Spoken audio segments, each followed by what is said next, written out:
자, 오늘 우리 질의응답 시간입니다. 우리 질의응답 할 때에 주제는 눈에 보이는 것과 보이지 않는 것이라고 할게요, 여러분. 자, 주제는 눈에 보이는 것과 보이지 않는 것이고, 우리 단톡방, 자, 오픈 단톡방 풀어주시고, 자, 여기에다가 질문을 올려주시면 감사하겠습니다. 음악을 살짝만 해주세요.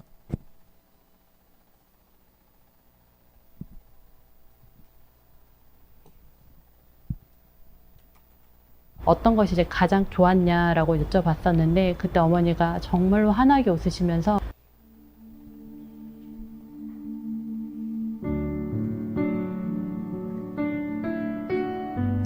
우리 눈에 보이는 것이 있고 보이지 않는 것이 있다는 게 참 중요한 것 같아요.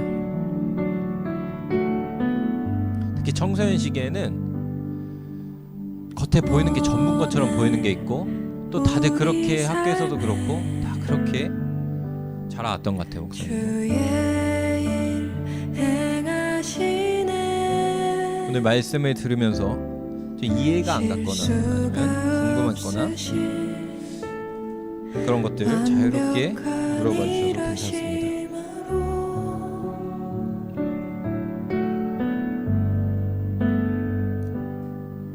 마침내 그날에 주 약속 이루시. 여러분, 핸드폰으로 딴 거 하면 안 됩니다. 목사님 다 보고 있어요, 뒤에 선생님들도. 네, 날 향한 하나님의 뜻과 계획을 어떻게 하나요? 쉽지 않아요. 이건 집중 기도가 필요한데, 자, 목사님 보면서 목사님 대답하겠습니다. 날 향한 하나님의 계획과 뜻을 아는 그 방식에는 여러 방식이 있는데 정말 쉽지 않거든요. 근데 첫 번째는 여러분의 고민과 기도가 있어야 돼요. 이건 기본이에요. 하나님이 날 향한 계획과 뜻이 무엇인가. 목사님을 예로 들었을 때는, 목사님은 고등학교 2학년 때쯤, 그러니까 중학교 2학년 때, 소리 조금 낮춰졌습니다. 중학교 2학년 때 하나님의 살아계심을 중학교 3학년 때쯤에 이제 그냥 뭐 그 전에도 방언 받고 다 했지만 하나님의 살아계심을 내가 인격적으로 너무 생생하게 인정할 수밖에 없게 됐어요. 근데 문제가 뭐냐? 목사님이 진로를 결정해야 되는데 목회자를 하려고 했는데, 하나님이 살아계시면 나 목회자 해야지 했는데, 목회자는 내가 하고 싶다고 할 게 아니라 하나님의 부르심이 있어야 되는 거예요. 하나님이 날 부르셨나?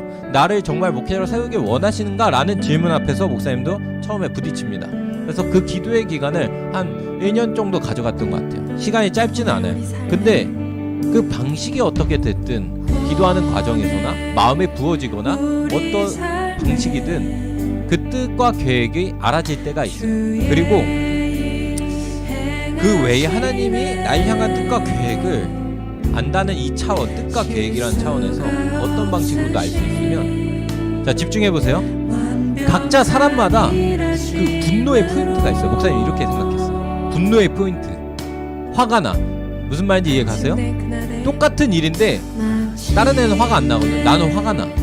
나는 그 부분이 있으면 발작 포인트야. 어떻게 보면 그 얘기 들으면 무슨 말인지 이해 가죠. 근데 그 내가 관심이 있고 분노하는 그 부분이 하나님이 날 쓰시기 원하는 그 분야일 때가 있어요. 무슨 말인지 이해 가요? 예를 들어 어떤 사람들이 나 얘 좀 힘 약하냐, 괴롭히는 거 너무 싫어. 막 그때 막 나 혼자 발작해서 나 괜히 나서서 내가 막 나대서 막 거기서 싸워. 근데 거기에 사실 그 사람의 소명과 사명이 있을 수 있다는 거예요. 무슨 말인지 이해 가요? 내 눈에 너무 거슬려. 나는 여기 대전역 앞에 있는 저 노인분들이 너무 막 짜증나고 싫고, 나 왜 그런지 모르겠어. 막 냄새나고 막 그래. 근데 사실 알고 보면 내 눈에 계속 거슬렸던 것에 내 사명과 소명이 있었던 거예요. 그런 식으로도 발견할 수 있어요, 추후에는. 근데 어쨌든 가장 기본적인 거는 하나님 앞에 기도하고 엎드리고 그 기도 제목으로 놓고 집중해서 기도하면서 하나님의 뜻을 구하는 것도 필요합니다. 자, 두 번째, 예배 시간에 안 오는 것보다 늦게라도 오는 게 낫나요? 아니, 이거는 너무 단순한 질문이라 맞아요. 늦어도 괜찮아요. 혹시 오늘 늦은 친구 같은 건 아닌지 모르겠지만, 네, 여러분, 예배 시간에 늦어도 오는 거예요, 하나님 앞에. 물론 목사 얘기했죠. 찬양 전에 와서 우리가 준비 준비하고 예배 드린 게 가장 좋다라고 했지만 당연하죠. 그래도 주님 목사님도 그럴 때 있을까 없을까? 목사님 새벽 예배하다가 이제 우리 성황교회 왔잖아요. 한번 눈을 떴는데 5시 11분인 거야. 예배 시작이 5시거든요. 근데 목사님 어떻게 했을까? 5시에 여기 들어와서 목사님 저기 앉으면 성도님들 다 보거든요. 5시 이제 막 예배 시작했으니까 설교 중간인데 담임 목사님 설교하시거나 막 그러는데 그래서 어떻게 했으면 그래도 가야지. 아까 말했잖아요. 눈에 보이는 게 중요한 게 아니에요. 사람들은 목사님 지각했네 하니까 좀 챙겨할 수 있으니까 안 가고 나 좀 오늘 좀 자고 나 혼자 사람들 없을 때 가서 기도해야지 라고 할 수 있지만 그것보다 더 중요한 건 무엇이냐면 그래도 일어나서 사람들이 나를 어떻게 생각하는 것보다도 주님께 좀 묻더라도 그래서 5시 18분에 도착했어요. 와서 가니까 선생님들 다들 이렇게 미어캣처럼 보시더라고요. 목사님 좀 찔림이 있었지만 상관없어요. 그게 중요한 게 아니니까. 그럴 수도 있어요. 사람이 늦잠 안 자고 너무 그러면은 이 신경쇠약이 병 걸립니다. 아무튼 자, 세 번째 질문. 하나님은 보이지 않으신데 어떻게 믿어야 하나요? 맞아, 하나님은 보이시지 않은데 어떻게 믿냐, 이 질문이 쉽지 않죠. 근데 이 질문의 의도를 목사님 완벽히 이해를 못했어. 하나님은 보이시지 않는데 어떻게 믿냐, 이게 하나님의 살아계심에 대한 이야기도 되는 건가요 혹시? 그런 내용인가? 선생님들이 피드백 주시면 좋겠어요. 맞는지 아니면 하나님은 여러분 눈에 보여요 안 보여요? 하나님은 여러분의 음성 귀에 들려요 안 들려요? 안 들리죠. 들릴 때 마음속에 감동이 있을 때도 있지만 근데 갑자기 막 하나님이 하신 말씀이 막 아무 때나 막 들려요? 안 들리죠. 그리고 여러분 하나님 만질 수 있어요? 없어요. 그래서 보이지 않는 하나님을 어떻게 믿냐라고 할 때 로마서에서 사도 바울이 이런 얘기를 하긴 해요. 세상 하나님을 알지 못하는 자들도 예수님에 대해서 들어보지 못하는 자들도 사실은 하나님을 알고 있다라고 얘기해요. 로마서에서 바울이. 왜? 너희가 있는 이 자연 만물을 봐라.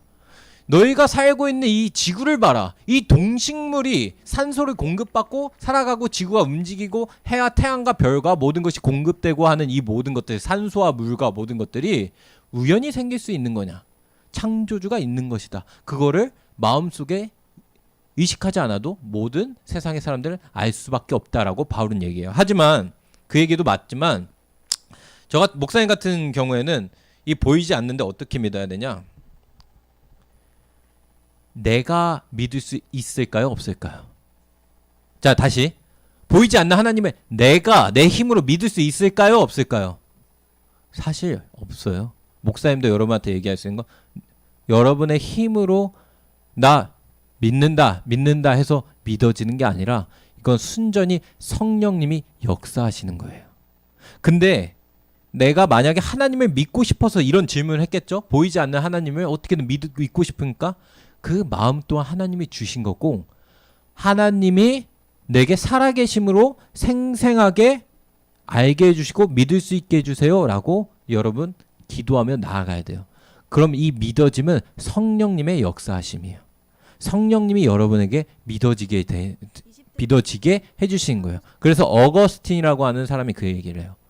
내가 이해하고 알아서 믿게 된 게 아니라 성령님으로 인하여 믿고 났더니 하나님의 말씀이 알게 되었다. 하나님이 누구신지 이해하게 되고 그래서 비로소 알게 되었다 이야기하는 거예요. 그러니까 믿는 것은 보이지 않는 하나님을 믿지 못하겠는 건 너무 자연스러운 거고 당연한 거다. 성령님께서만 믿게 해주실 수 있다. 이걸 아셔야 됩니다. 오늘 질문이 되게 많네요. 아주 좋아요. 자, 예배 시간에 급하면은 언제든지 화장실도 괜찮아요. 배가 아프면 목사님도 배가 많이 아프거든요. 약간 그 뭐라고 하죠? 긴장하면은 이게 배 아픈 거? 그 약간 과민성 아무튼 그거 좀 있어가지고 목사님도 화장실 많이 가요. 그러니까 그런 거는 전혀 걱정하지 마시고 막 예배 시간에 내가 자리를 떠났으니까 큰 일이나 아니에요. 근데 이건 안 되죠. 나가가지고 누구랑 전화하거나 딴짓 하려고 나간다. 이 목적은 아니에요. 우리가 생리적인 현상으로 막 배가 아프거나 화장실 가거나 막 이런 일에 있을 때는 당연히 해도 된다는 거. 그리고 아픈 사람은 병원에 가야 될 수 있어요. 급할 때는 정말 목사님 친구 중에 예배 시간에 이런 친구가 있었어요. 여러분 학창 시절 나이인데 이게 맹장 터졌어요. 맹장. 아픈데 막 이러면서 예배 드리는 거예요. 자기 막 예배 드리겠다고 막 하다가 막 너무 아픈데 막 이러면서. 근데 그게 맹장이 터진 지 오래되면 복막염이라 해가지고 그게 다 쏟아져가지고 생명이 위태롭거든요. 결국 병원에 가긴 했는데 그럴 땐 빨리 병원 가야 돼요. 막 예배 시간 끝날 때까지 기다리는 그 마음은 좋지만 너무 위급할 때는 빨리빨리 병원 가고 하는 게 맞습니다. 자, 일상생활 속에서 하나님을 찾으려면 어떻게 해야 하나요? 맞아요. 오늘 일상생활 속에서 하나님을 찾는 거에 대해서 좀 얘기를 했는데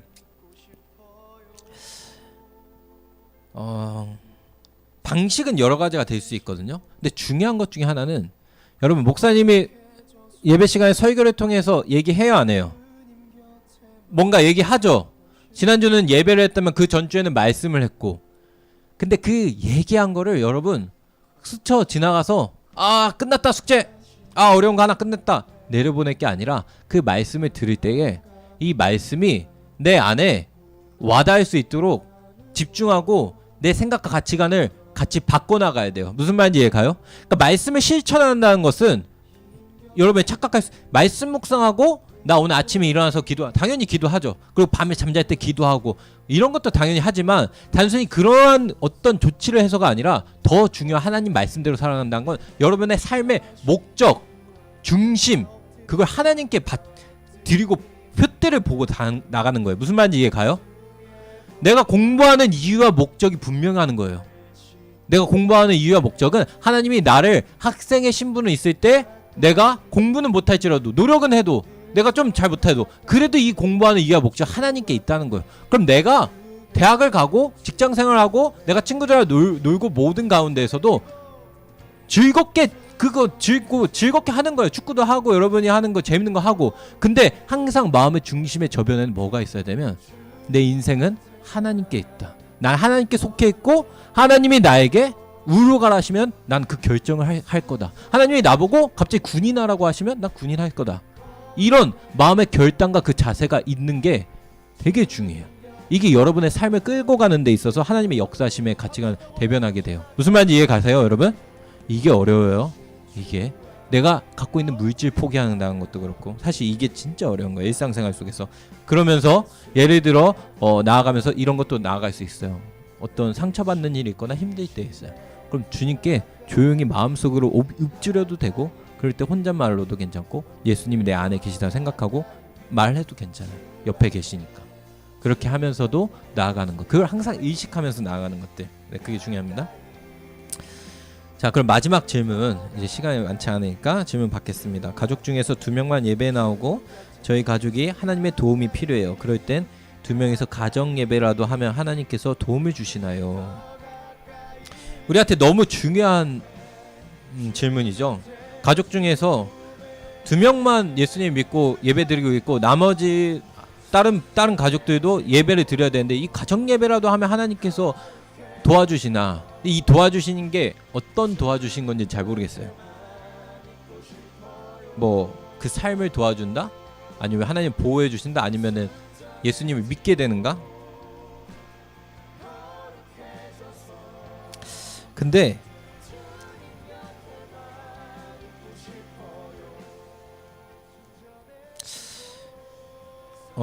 가정 예배라도 하면은 하나님께서 도와주신다고 생각하는 게 아니라 가정 예배를 안 해도 하나님은 이미 그 기도 제목을 아시고 도우시고 계세요. 우리 눈에 안 보여도. 무슨 말인지 이해 가요?